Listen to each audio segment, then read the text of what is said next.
భూమి మీద 3 వంతులు నీళ్ళే ఉంటాయి. అవునా? కొలవటం సాధ్యమైద్దా? అంత సముద్రాలని, అన్ని నీళ్ళని ఆయన పుడిసిలితో కొలిచాడంట.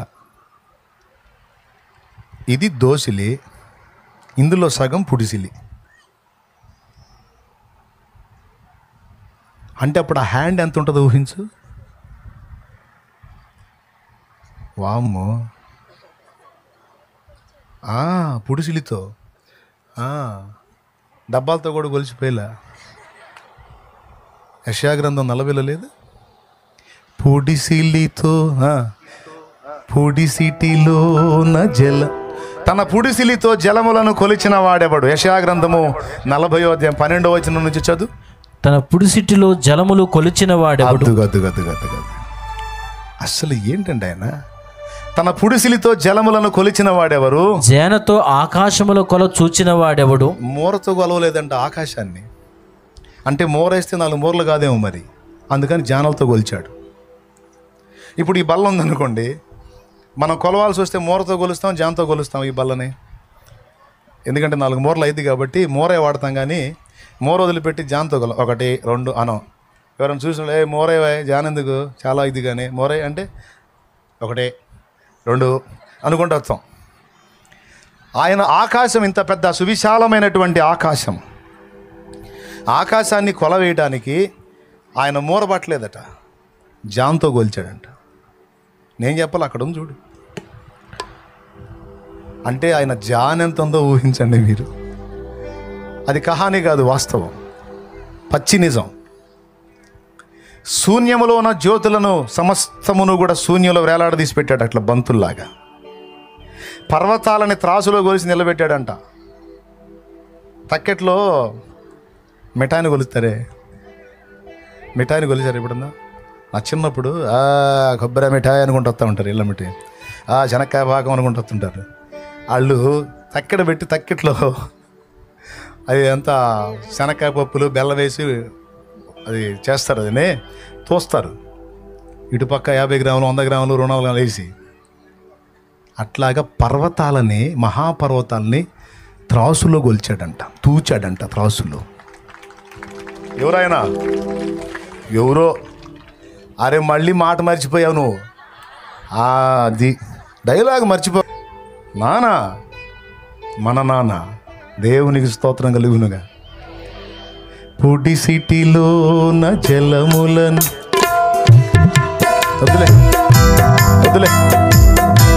వదిలే అబ్బా, దేవునికి స్తోత్రం. పాడాంగా. యెషయా గ్రంథం ఇచ్చిన సాక్ష్యం అది. కొలపాత్రతో ఈ భూమిని కొలిచిపోసాడంట. ఈ భూమి మీద ఉన్న మట్టి అంతా కొలత ప్రకారం పోసాడంట ఆయన. అప్పుడు ఆయన చేతులు ఎంత ఉండాలి, ఆయన ఎంత ఉండాలి, అసలు ఆయన పర్సనాలిటీ ఎంత? ఇప్పుడు చెప్పు, మీ నాన్న ఎంత బలవంతుడు? సముద్రాన్ని 2 పాయలు చేయటం ఎవరి వల్ల అయిద్దండి? ఎవరి వల్ల అయిద్దా? ఒక రాత్రి తెల్లవారేసరికి ఎర్ర సముద్రం 2 భాగాలు చేసి మధ్యలో దువ్వలేసేటట్టు చేశాడు. ఇటుపక్క నీళ్ళు అలా రాశిగా నిలబడ్డాయి, ఇటుపక్క నీళ్ళు అలా రాశిగా నిలబడ్డాయి. మధ్యలో దువ్వలేగించింది సముద్రం మధ్యలో. ఆరిన నేలను వారిని నడిచిపోజేసానని రాస్తుంది. ఎవరు చేయగలుగుతారండి? కానీ చేశాడు. ఆయన అసమాన ధీరుడు, ఏదైనా చేయుటకు శక్తి గలవాడాయన. నా దేవుడు ఏదైనా చేయుటకు శక్తి గలవాడన్న గ్రహింపు, ఆ స్పృహ నీకుంటే కలత, దిగులు, అవిశ్వాసం, కృంగుబాటు ఈ దరి చేరనిచ్చారు. ప్రతికూలతలు నీకు ఎదురైనప్పటికీ నింపాదిగా ఉంటావు, నిండు బండిలాగా తొణకుండా ఉంటావు. ఎందుకంటే మీ నాన్న ఎంత బలవంతుడో నీకు తెలుసు కాబట్టి. సింహాసనాలను శాసిస్తాడు, ప్రభుత్వాలను గడగడలాడిస్తాడు, నీ కోసం ప్రకృతితో మాట్లాడతాడు, పంచభూతాలతో మాట్లాడతాడు, నీ పరిస్థితులతో మాట్లాడతాడు, నీ శత్రువుతో మాట్లాడతాడు, నిన్ను పీడించే సమస్యలతో మాట్లాడి గద్దిస్తాడు. అన్నట్టు మన నాన్న ఎక్కడున్నాడు? ఆయన అడ్రస్ ఎక్కడో? ఆకాశంలో కదా. ఎక్కడున్నాడు మన నాన్న? ఆ హృదయంలో ఉన్నాళ్ళే, అందరూ తెలుసులే. కానీ ఆయన ఎక్కడున్నాడని వాక్యం చెబుతుంది? ఆకాశంలో ఉన్నాడని చెబుతుంది కదా. ఆకాశం మహాకాశాలు పట్టజాలనోడు ఆకాశంలో ఉన్నాడు అంటే తను తగ్గించుకున్నాడు, అక్కడ ఉన్నాడు. ఆకాశంలో ఉన్నాడంటే అర్థం ఏంటో తెలుసా? అన్నిటికీ పైన ఉన్నాడని, అన్నీ ఆయన కాళ్ళ కింద ఉన్నాయని. అందులో నీ ఎగచాట్లు, నిన్ను శోధించే శోధనలు, నిన్ను వేధించే వేదనలు, నువ్వు పడే బాధలు, నువ్వు అనుభవించే రోగాలు, నొప్పులు, ఒప్పులు, తీప్పులు, బాధలు మొత్తం ఆయన కాళ్ళ కిందే ఉన్నాయి. కాళ్ళ కింద ఉన్నాయంటే అర్థం ఏంటి? ఆయన సర్వాధికారి అని, అన్నీ ఆయన కాళ్ళ కింద కలిగి ఉన్నాడని, ఆయన తలుచుకుంటే దేన్నైనా శాసించగలుగుతాడని.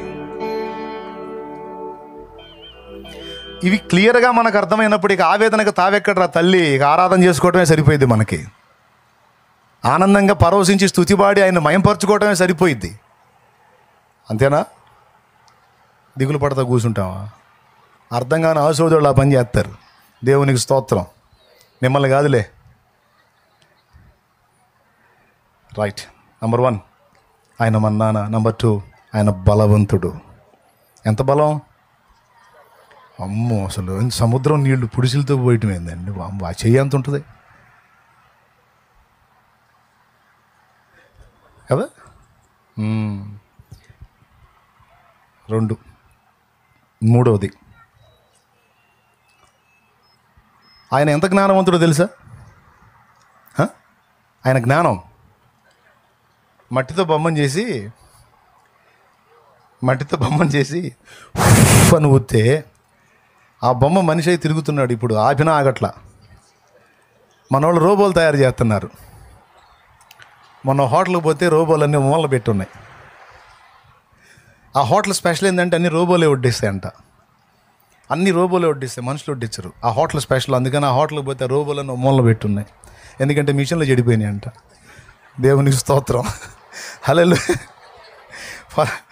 ఇప్పుడు మనకి ఏది కావాలంటే అదే చెప్తే వడ్డిస్తుందంట. అలాగ వచ్చేసి వడ్డిస్తుందంట.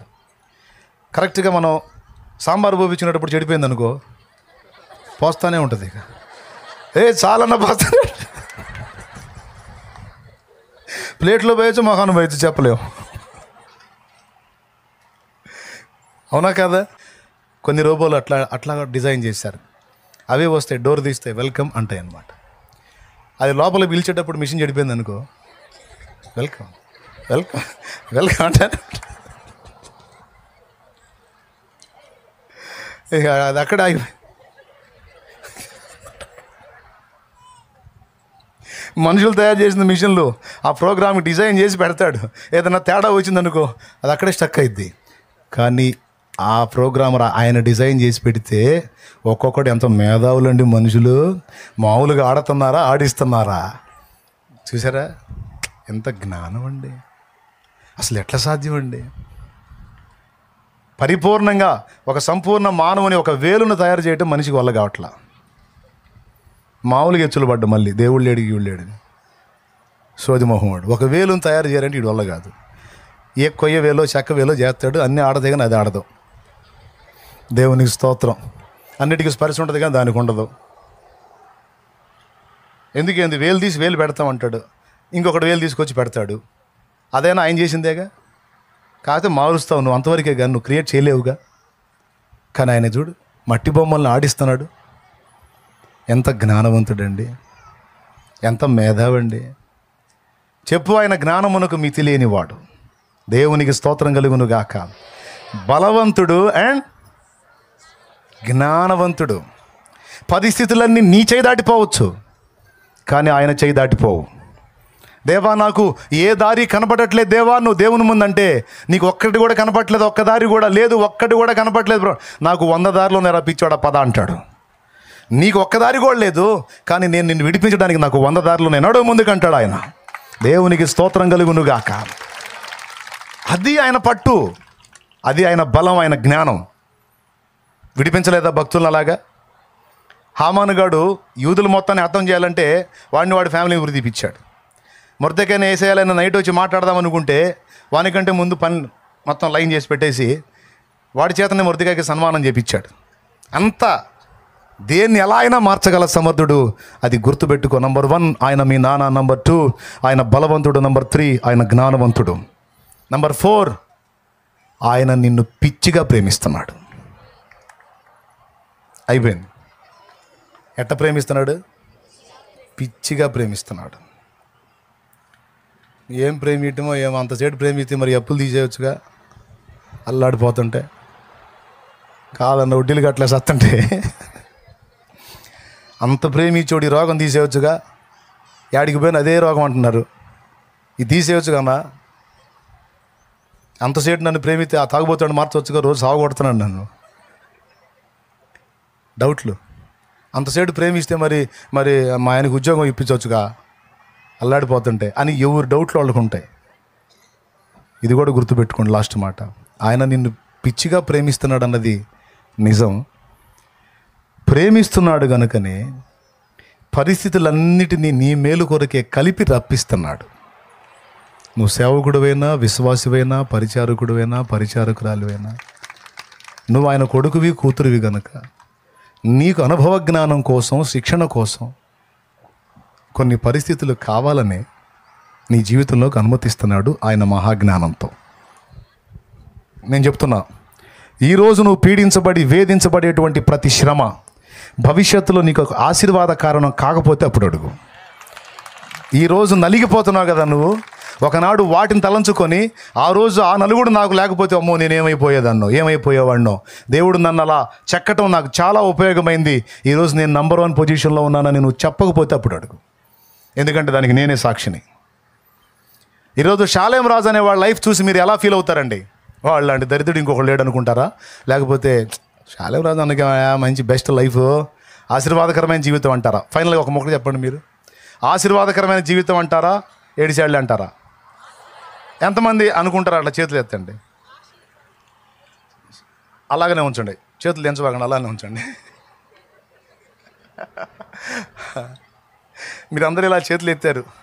మా అమ్మ ఏముందో తెలుసా? నా దెబ్బకి అన్ని లారీలు వస్తున్నాయి, ఒకటన్నా తగలట్లేదు ఏంద్రా నీకు అంది అమ్మ. అరే ఆ రోడ్డు మీద అన్ని లారీలు వస్తున్నాయి, ఒకటన్నా తగలట్లేదు ఏంద్రా నీకు అంది. అంటే ఎంత విసిగిస్తే, అవునా? అలాంటి వాడిని పట్టుకున్నాడు. నన్ను పట్టుకొని ఒక రేంజ్లో తోమాడు. ఆ తోముతున్నప్పుడు ఆ తోముడు తట్టుకోలేక ఆయన దగ్గర పోయి కూర్చొని ఏకాంత ప్రార్థనలో, నాలాంటి వాడు బతకటం అవసరం అంటావా? నాలాంటి వాడు బతికి భూమి మీద బట్టగట్టి తిరగటం అవసరం అంటావా? నా అంతటి నేను చేస్తే నరకం అంటున్నావు. నా ప్రాణం నువ్వే తీయొచ్చు కావా ఏదో ఒక వంక పెట్టి, ఎందుకు నాకు ఈ బతుకు అని అడిగిన దినాలు ఉన్నాయి. నా ప్రాణం తీలే.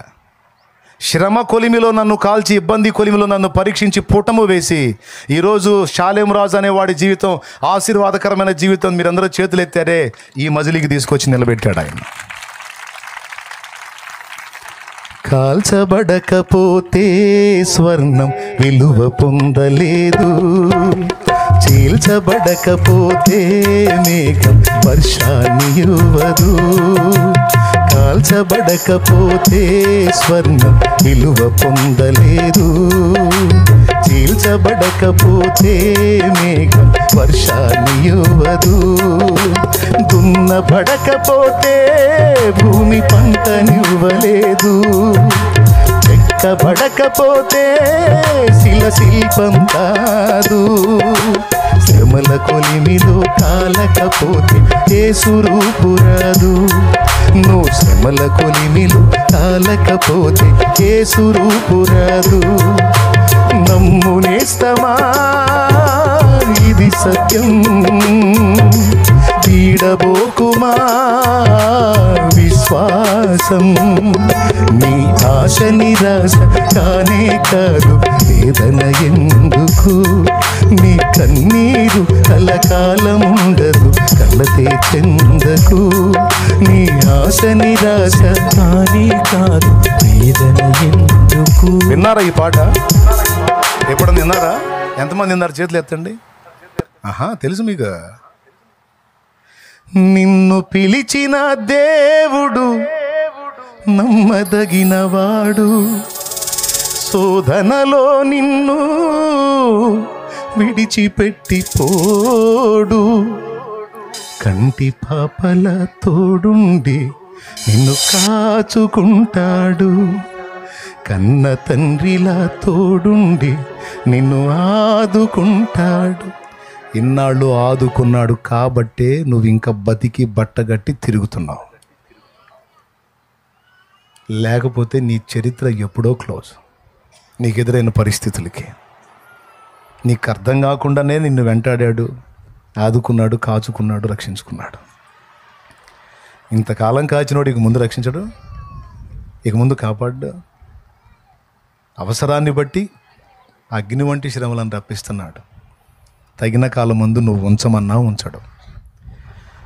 మరి ఏ రేంజ్లో తోమబడితే నేను నాలాంటోడు బతకటం అవసరం అంటావు అని అడిగాను. ఆలోచించండి. ఒక రేంజ్లో తోమాడు.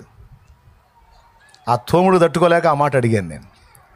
నిజంగా ఆ తోముడు వద్దనుకుంటే ఇప్పుడు మీకు కనపడేవాడిని కాదు నేను. మరి ఒక ఆకర్షణీయమైన శిల్పం తయారు కావాలంటే, నల్లరాయి తయారు కావాలంటే ఎంతసేపు? 2 మొలాట దెబ్బలు చాలు. 2 మొలాట దెబ్బలు చాలండి. కాంపౌండ్ వాళ్ళకి పెడతామే నల్లరాయి వచ్చిద్ది. ఒక శిల్పం తయారు కావాలంటే నల్లరాయిని పెట్టి చాలా ఆకర్షణీయంగా ఉంది కదా అని అంటావా? ఎవడు చూస్తాడు దాన్ని? కష్టపడి చెక్కి చెక్కి చెక్కి సిద్ధపరిచిన శిల్పాన్ని చూసిన అందరూ మెచ్చుకుంటారు. ఇతరులకు ఆకర్షణీయమైన పాత్రగా నీవు అగునట్లు, నేను అగునట్లు ఆ ప్రేమగల తండ్రి మనల్ని కావాలని కొన్నిసార్లు చెక్కుతాడు రా తల్లి. అది విషయం. కొన్నిసార్లు చెక్కుతాడు నాన్న, చెక్కుతాడు. అది దైవజనులకు తప్పదు, విశ్వాసులకు తప్పదు, మనందరికీ తప్పదు. ఎందుకంటే మనల్ని ఆకర్షణీయమైన పాత్రలను చేయాలని. షాలేం రాజన్న కూడా తప్పదు. అప్పుడున్న రేంజ్లో ఆ రేంజ్లో ధరు ఆ రేంజ్లో ఉంది. ఇప్పుడు ఈ రేంజ్కి వచ్చినాక ఈ రేంజ్కి తగ్గ ధరు ఈ రేంజ్లో ఉంది. కోటింగ్ మాత్రం కొనసాగుతూనే ఉంది. దేవునికి స్తోత్రం. అర్థమైందా మీకు? అయిపోయింది. ఇక కోటింగ్ మాత్రం సరే అప్పుడు కొట్టి కొట్టి ఎట్ట చేసావు, ఇప్పుడు కూడా వేస్తున్నావు ధరు, ఇంకెట్ట చేస్తావు చేయి, నీకు స్తోత్రం. మొత్తానికి మాత్రం మొత్తం నా మేలుకే వస్తాయి. నాకు అది మాత్రం తెలుసు. అవి ఎన్ని మలుపులు తిరిగినా ఇది నేను ఎరిగిన సత్యం. ఎందుకంటే నా తండ్రి నాకెప్పుడు అన్యాయం చేయడు. నా తండ్రి నా కీడు ఎప్పుడూ కోరుకోడు. ఎందుకంటే ఆయన మా నాన్న. అయిపోయింది. ఈ నిశ్చయత మీలో ఎంతమందికి ఉంది? ఇంతకీ దేవుడు మా నాన్న, ఆయన నా సొంతం అన్నోళ్ళు ఎంతమంది? రైట్, దించండి. అన్న నేను ఇంకా మారు మనసు పొందలేదు, బాప్తీసం పొందలేదు అన్నోళ్ళు చేతులు ఎత్తండి. బాప్తీసం పొందనోళ్ళు ఇందాక చేయెత్తావా నువ్వు? దేవుడు మా నాన్న అని చేయెత్తావా? లేదుగా అర్హత. మరి బాప్తీసం పొందనోళ్ళు దించారేంది? మళ్ళీ ఎత్తండి, చేయతండి, చెబుతా. ఆ అర్హతని నీవు సంపాదించుకోవాలంటే తమ్ముడా, చెల్లెమా, మారు మనసు పొంది ఆయన మాట నమ్మి ఆయన రక్తంలో కడగబడి నిమిత్తం బాప్తీసం పొందాలి నాన్న. అది పొందాం మేము. బాప్తీసం పొందిన వాళ్ళందరూ చేతులు ఎత్తండి రా తల్లి, చేతులు ఎత్తండి నాన్న. అదిగో వీళ్ళందరికీ తనను అంగీకరించారు, విశ్వసించారు, చెప్పిన మాట విన్నారు, పాపాలన్నీ కడిగేసుకొని ప్రభు సొత్తు అయ్యారు గనక వీళ్ళందరూ దేవుని వారు. అబ్బా తండ్రి అని మొరపెట్టే స్వేచ్ఛ, హక్కు, స్వాతంత్ర్యం బిడ్డలకు వచ్చింది. నీకు కూడా రావాలా? నీకు కూడా కావాలా?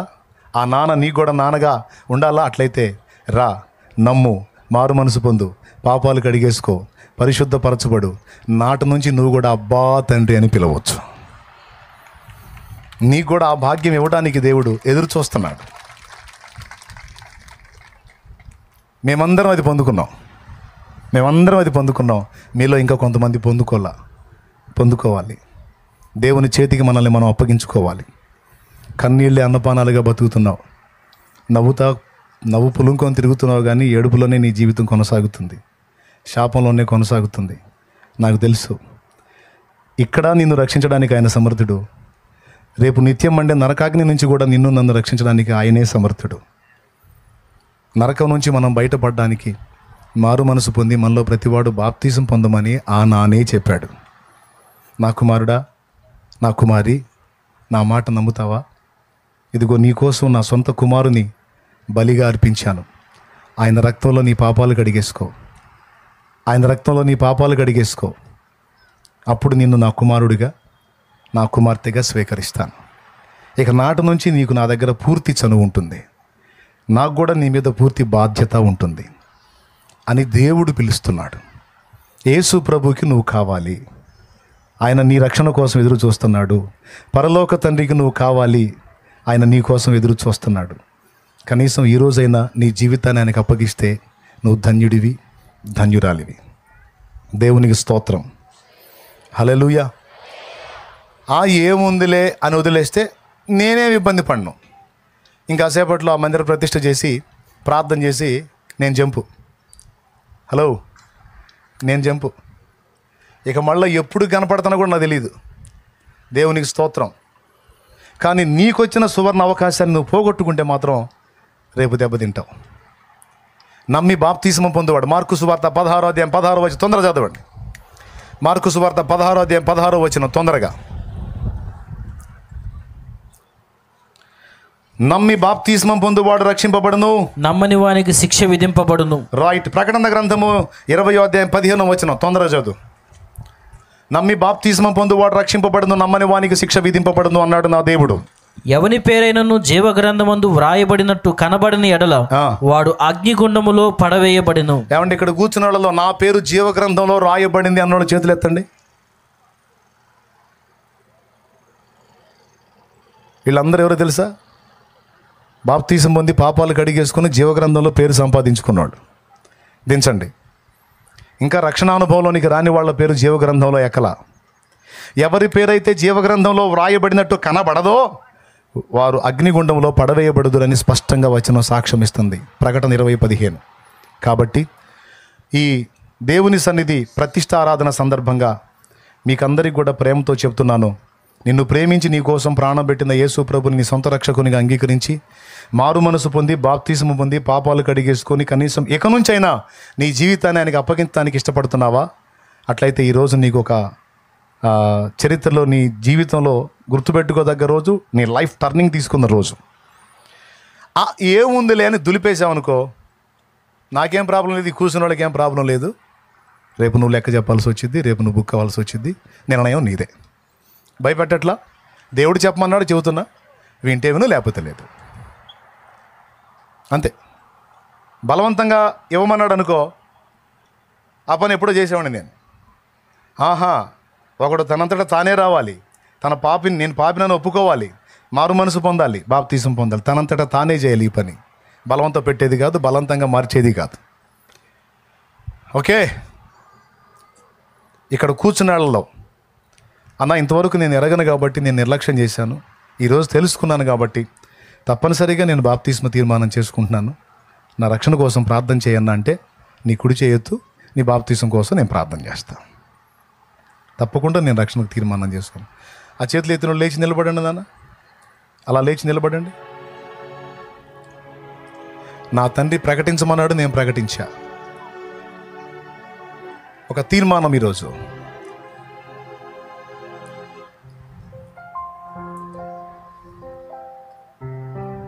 చాలా సంతోషం, చాలా చప్పట్లు కొట్టి దేవుని మహిమపరుద్దామా? మిగిలిన వాళ్ళు గట్టిగా చప్పట్లు కొట్టి దేవుని మహిమపరచాలి.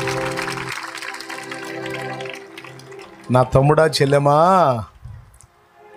పిచ్చి విగ్రహారాధన చేశా, సాంస్క్రిట్ శ్లోకాలు మంత్రాలు చదివి పూజలు చేశా.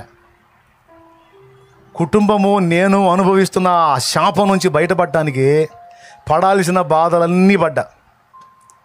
డైరెక్ట్గా సొంత రక్త సంబంధికులే మాంత్రికుల దగ్గరికి వెళ్ళి ప్రయోగం చేయించారు మా మీద.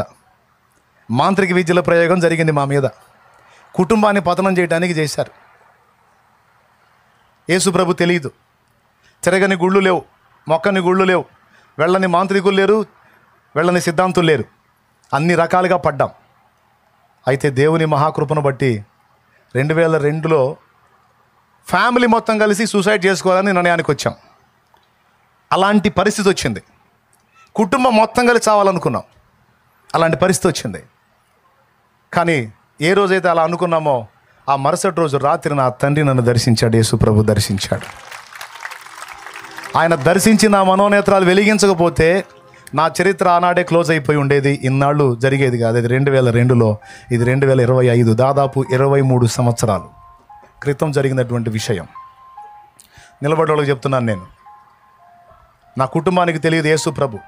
విగ్రహారాధికులం కాబట్టి మేము మొక్కే వాటి మీదే మా మనసు ఉంటుంది, కానీ యేసు ప్రభు గురించి మాకు తెలియదు. కానీ నన్ను దర్శించిన తర్వాత మొదటిసారి నేను దేవుని సన్నిధికి వెళ్ళినప్పుడు నా తండ్రి నాతో మాట్లాడాడు. తర్వాత గ్రంథం చదువుకున్నాను. యేసు ప్రభువే నిజమైన దేవుడు. దేవుడు అనడానికి తగిన కొలతలు, క్వాలిటీస్ యేసు ప్రభులోనే ఉన్నాయి. ఆ పరిపూర్ణం అంతా కూడా యేసులో ఉంది, ఇంకెవరిలో లేదని నాకు అర్థమైపోయింది. నేనేం చేయాలి ప్రభు అని దేవుని ముందు కూర్చున్నప్పుడు మారు మనసు పొంది పాపక్షమాపణ నిమిత్తం బాప్తీసం పొంది ముందు పాపాలు గడిగేసుకోమన్నాడు. నేను 4 ఆదివారాలు చర్చికి వెళ్ళింది. నేను సంవత్సరాల ప్రసంగాలు వినలా. 4 ఆదివారాలే. 5వ వారం అప్పటి నుంచి ఎదురు చూస్తా ఉన్నా, ఎప్పుడు ఇస్తారు బాప్తీసమని. ఇట్లానే మీటింగ్ పెట్టి పిలిచారు, పోయాను. స్పేర్ బట్టలు కూడా తీసుకెళ్ళాలా. ఇదే ఎండాకాలం, ఏప్రిల్ 17, రేపు వచ్చే ఏప్రిల్ 17 నేను బాప్తీసం పొందిన రోజు. ఎండాకాలం కట్టు బట్టల మీద ఇలా అలాగ మునిగా, బట్టలు ఆరిపోయిన దాకా ఎండలో నిలబడ్డా. ఇంటికి చేరా. ఏందిరా అన్నారు, బాప్తీసం పొందానని చెప్పా. ఓ 25-30 మొక్కులు ఉంటే మొక్కులు తెరుచుకుంటే ఏందబ్బాయి నీ పని అన్నారు. మొక్కు లేదు, తొక్క లేదు. నిజమైన దేవుడు ఎవరో నాకు తెలిసింది. ఆ తెలుసుకున్న దేవుడిని నేను హత్తుకున్నాను. ఒక్క మొక్కు కూడా నేను తీర్చనని ఫిక్స్ అయ్యా. ఇది ఎక్కడ నడవంతరం రా, ఇది ఎక్కడ మిడియాలం రా, పిల్లగాడికి అవుతున్న పిల్లకేసావు అంది. ఆ పిల్ల కూడా తీపిస్తా మంగళ షాపు తీసుకెళ్ళని చెప్పా. తీపిచ్చా. ఒక్క మొక్కుది 30, దాదాపు 30 మొక్కులు. ఏ గుళ్ళకైతేనే 30 మొక్కులు, ఒక్కడ కూడా తీర్చలా. శుభ్రంగా నేను కూడా కటింగ్ షేవింగ్ వాటికి కూడా పిల్లకి తీపిచ్చి క్లీన్ చేసాం మంగళ షాప్లోనే. తర్వాత చెప్పా, మనం బతికి బయటపడాలంటే, మన జీవితం మలుపు తీసుకోవాలంటే మన జన్మ కర్మ పాపాలు కడగబడాలి. అది నేను చేశా. మర్యాదగా మీరు కూడా వచ్చి రక్షణ పొందుతారా, బతికిపోతారు, లేకపోతే మీ కర్మ అని చెప్పా. అంతేనంటావా అన్నారు. ఇంకంతకుమించి వేరే దారే లేదు. సూపర్ మార్గం ఇదే, పర్ఫెక్ట్ మార్గం ఇదే, రక్షణ మార్గం. ఇక చచ్చేంత వరకు దిగులేదని చెప్పా. దేవునికి స్తోత్రం. వరుసగా వచ్చి పొందారు బాప్తిస్మాలు. ఏనాడైతే, వినండి, ఏనాడైతే రక్షణ అనుభవం పొంది కుటుంబం అంతా బయటపడ్డామో, ఎవడైతే మా మీద ప్రయోగతంతులు చేశారో వాళ్ళిద్దరు లేచారు. నమ్మితే నమ్మండి, లేకపోతే లేదు. ఎవరైతే ప్రయోగతంతులు చేశారో ఇద్దరు కలిసి చేశారు, ఇద్దరు లేచారు. 2 అవకాశాలు. మారితే మారాలి, లేదా ఈ లోకాన్ని వదిలిపోవాలంతే. అప్పటిదాకా సాగినాయి మా మీద. యేసు ప్రభు రక్తంలో కడగబడ్డ తర్వాత ఎందుకు పారలేదు? ఎందుకంటే ఈయన నిజమైన దేవుడు గనుక ఏ మంగాలు ఇక్కడ తోక జాడించడానికి అవకాశం లేదు గనుక. సంవత్సరాల శాపం ఒక్క దెబ్బతో వదిలిపోయింది. నిజంగా ఆనందం అంటే ఏంటో, సంతోషం అంటే ఏంటో, పండగ అంటే ఏంటో ఎరగని మా బ్రతుకుల్లో 2002 ఏప్రిల్ 17 నుంచి స్టార్ట్ అయింది పండగ. 23 నిండు సంవత్సరాలు ఈ రోజు వరకు ఆ పండగ కొనసాగుతూనే ఉంది. ఆగిన చరిత్రే లేదు. పండగ రోజు పండగే యేసునామములో. హల్లెలూయా. నిత్యము పండగే. ఆరాధన, పాటలు, స్తుతి, కీర్తన, ఆయనే ధ్యాస, ఆయనే లోకం. మరి ఏ రేంజ్లో అనుభవిస్తే మరి ఇంత పిచ్చిగా ప్రకటిస్తున్నా? మైండ్ బాగున్న వాళ్ళకి అర్థమైంది ఇప్పుడు నేను చెప్పింది. కాబట్టి మీ శాపాల్లోంచి బయటపడి నిత్య జీవం చేరాలన్నా, భూమి మీద ఉన్న దినాలు ప్రాణమునకు నెమ్మది, శరీరమునకు ఆరోగ్యం, మనసుకు శాంతి, ఆత్మకు రక్షణ కావాలన్నా యేసు ప్రభు ఒక్కడే మార్గం. ఆయన రక్తంలో కడగబడితే నీకు నిత్య జీవం, లేకపోతే తప్పదు నిత్య నరకం. ఇందుకు నేను సాక్ష్యం ఇస్తున్నాను. రేపటి రోజున అయ్యా మాకు తెలియదు అని చెప్పడానికి లేదు. చిలకలూరుపేట నుంచి ఒకటి తెచ్చాను. నేను చిలకలూరుపేట నుంచి తెచ్చానమ్మా, నీకోసం తెచ్చాను, నాకు తెలియదని షో చేయొద్దు, తెలియదు నీకు అని అడుగుతాడు రేపు. నువ్వు చెప్పలేవు. కాబట్టి నువ్వు బ్రతికిపోఉన్నట్లు, బాగుపడినట్లు, కాపాడబడినట్లు, స్వస్థత పొందినట్లు, విడుదల పొందినట్లు, రక్షణ పొందినట్లు జన్మకర్మ పాపాలకు అడిగేసుకొని జాగ్రత్త పడు. నిర్ణయం నీదే. నాలాగా నీ జీవితం బాగుపడాలని కోరుకుంటున్నావా? తరతరాల శాపం నుంచి బయటపడాలని కోరుకుంటున్నావా? అట్లయితే నీ కొరకు నీళ్లు సిద్ధం. అన్నా నేను సిద్ధపడుతున్నానన్నా, నాకు రక్షణ కావాలి, యేసుప్రభు కావాలంటే ముందుకు రా, వచ్చేసే త్వరగా. ఎవరు కావాలనుకుంటారో తొందరగా ముందుకు వచ్చి ఇక్కడ నిలబడండి. నాకు రక్షణ కావాలి, నిత్య జీవం కావాలని కోరుకున్న వాళ్ళు త్వరగా ముందుకు వచ్చి నిలబడండి. స్త్రీలు ఆ పక్క నిలబడంటారు తల్లి, పురుషులు ఈ పక్క నిలబడతారు. త్వరగా రండి. పరిగెత్తు నీకు యేసు కావాలనుకుంటే, పరిగెత్తు నీకు రక్షణ కావాలనుకుంటే, పరిగెత్తు నీకు నిత్య జీవం కావాలనుకుంటే ఇదే టైం, ఇక దాటితే లేదు. నేను బ్రతిమలాడినాం, పొందితే నిత్య జీవం, లేకపోతే నిత్య నరకం అంతే. బ్రతుకొక నరకం, చచ్చినాక నరకం. ఇదే రక్షణ దినం, ఇదే అనుకూల సమయం. పరిగెత్తు, త్వరగా రా.